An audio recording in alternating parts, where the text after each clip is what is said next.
The subject that I've chosen for this last assignment is the fifth question.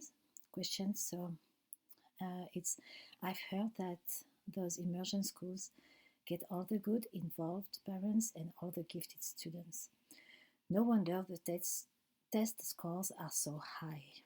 So first, um, I will uh, talk about the misconception of the DLI program.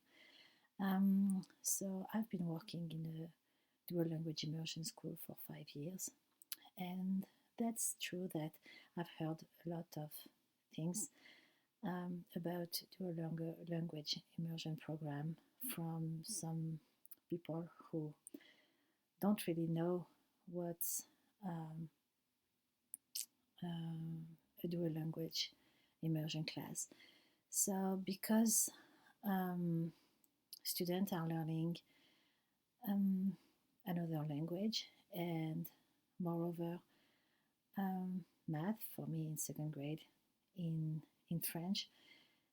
They think that it's an elitist program that just gifted student and academically super high student can attend this kind of program. Um, and what I want to try to explain in this video is that um, that's not true at all. So this is the purpose of my video today, to explain that those are misconceptions about what is the dual language immersion program. So when I arrived 5 years ago from France to Utah, we had a lot of meetings. I attended the Audi with all the new teachers coming from Spain, from France, from Germany too. That was the beginning of the program for German, and that was interesting to hear that dual language immersion program has the purpose to be a non-elitist program. It's a program open to all families, all kind of students. There is no discrimination at all, because this is a public. They are public schools. Everybody can have a chance to attend to this program. So this is a program who wants to give the chance to all the students to be able to learn a second language, to be able to, after 8th grade, to speak a second language, and then in their future to have better chance um, for their future job, to be able to attend schools that ask for a second language. So yes, this is a non-elitist program, and all students can have the chance to learn another language. So I will talk now about my own experience of 5 years in French DLI class. And so each year, to explain that, that's not only gifted student that can be in dual language immersion program.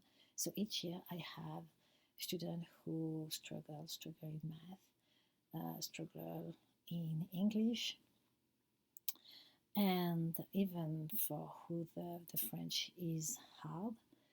But as in regular classes, as a teacher, we have to adapt our way of teaching to give the chance to all of the students to learn. So in my class, I had students who have to go to the speech therapist. I have students who have to go to work with the resource teacher because they are struggling in math. And in my class, I work in small group, so to help those students to to improve in math. So we work in small group in math. We practice. We use a lot of manipulatives. I work in small group with them in French to make them practice, to make them repeat, because sometimes I have students who are just not comfortable with the foreign language, and with the whole class. Even when we do the partner share, it's hard for them to speak, to talk. So we always have to work in small group to make them practice, to make them repeat, and to feel more comfortable being in small group. So yes, and each year I have so students academically low in my class, and my job is to help them and to give them the chance to succeed, uh, like uh, like in all kind of classes. So for that, I can say, and I can answer the question that that's not a class where we just have gifted students. And to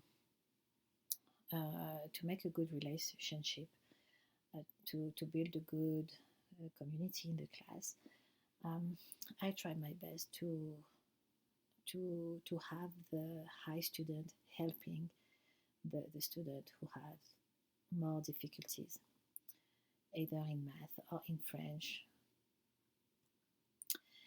And so, like I said before, I have students have special needs.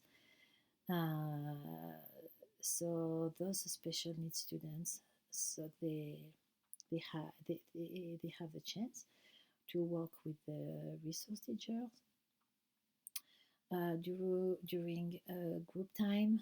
So some students work with what we call in our school interventionist to practice their reading. And then this is the time for me to work also in small group, and like I said before, to work with them in small group. In our classes, we also have behavior issues. And so we have to deal with that, like in regular classes. And with those students, so we need to adapt again our way of teaching, our way to communicate with those students who have behavior issues. And so to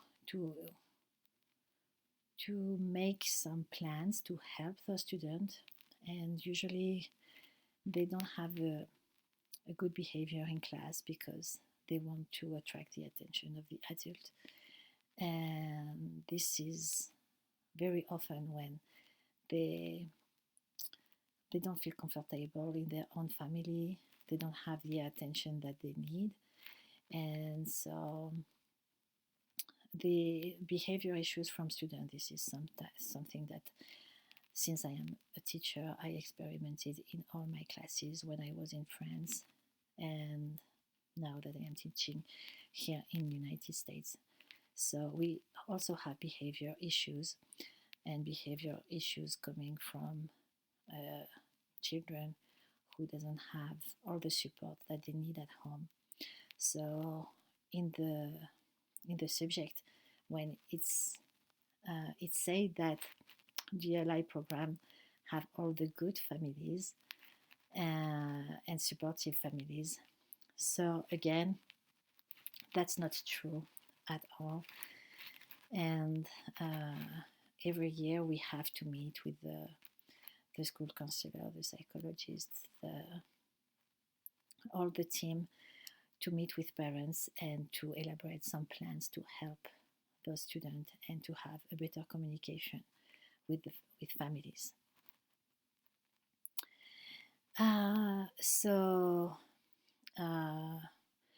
DLI program has the same goal to give the chance, to give the opportunity to all the students to have a chance to learn and to learn math, to learn English, but also to learn a foreign language and to have no student left behind.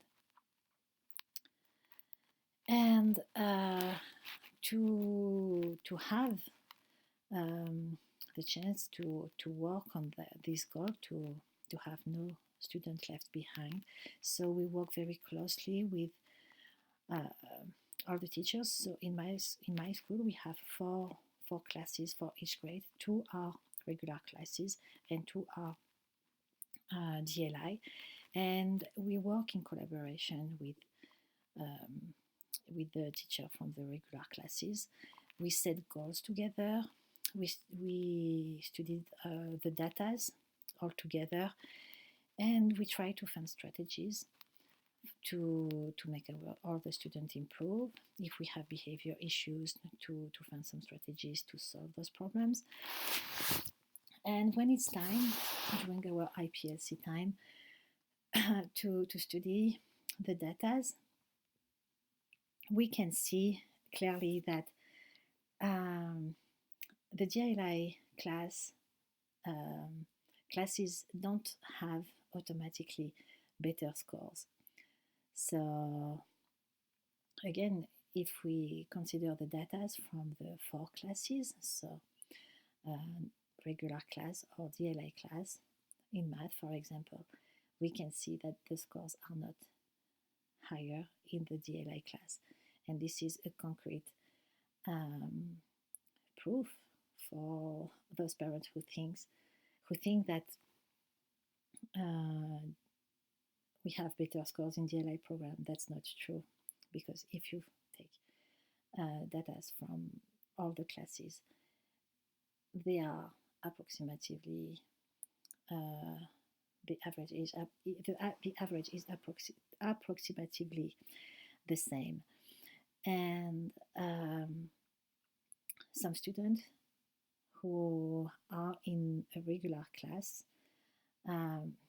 you can have very high students in those regular classes, and it's just a choice from the parents to not put them in a DLI program. And so I will conclude saying that for those parents from school who are not DLI and who has a misconception about what is a DLI class, I wide open the door of my class to have them come in and observe and see the reality of a dual language immersion class, and to see that this is a class where we can have all kind of students, high, low, with behavior issues, with very good behavior, with special need. And our job as a teacher is always the same, is to make the student improve, to make them learn, to teach the student the best that we can, and to adapt our way of teaching to all the profile, and to make them succeed and to feel comfortable in the classroom. So just welcome in my class and just observe, and then I hope that you will understand the reality of a DLI class.